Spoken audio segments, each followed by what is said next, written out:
Tonight, new details about what could be coming for the hemp industry in Kentucky. Kentucky Senator Rand Paul says he's drafting a bill. Now, that bill would counteract a federal hemp ban written into law this month.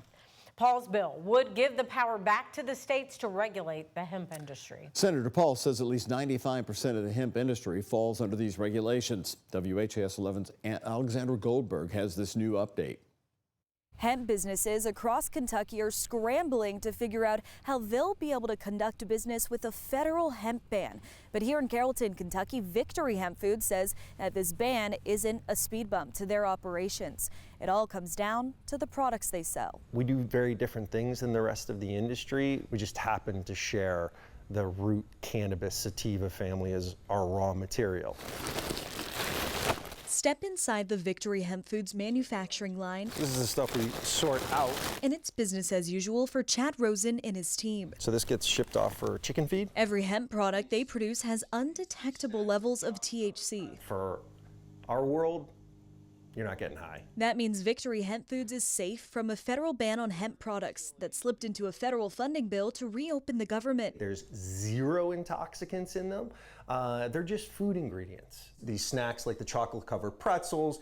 I love the New York bakery one. It's gluten-free Texas toast. The ban would not impact those snacks, but it establishes a 0.4 milligram THC per container limit, effectively wiping THC and CBD products that treat a variety of health needs off the shelves. It was included as a rider amendment by Senator Mitch McConnell. His language that he put in the bill will ban about 95 to 97% of all hemp products.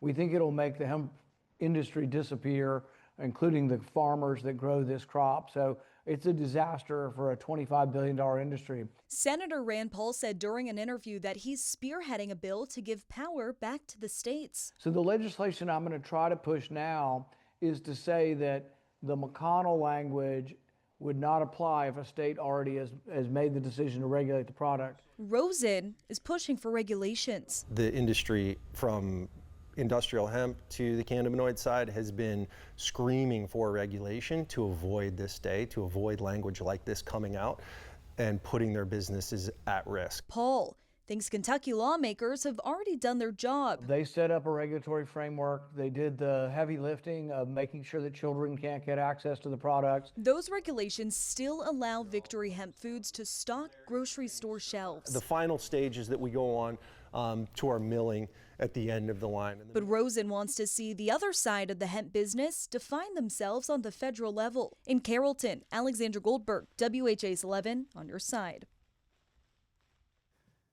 Well, you may remember Mitch McConnell was the leader in getting Kentucky tobacco farmers to switch to hemp as people were starting to use less tobacco. So why has he changed his stance? Well, he's trying to close a loophole in his 2018 Farm Bill over concerns that it has led to these new products with higher levels of THC.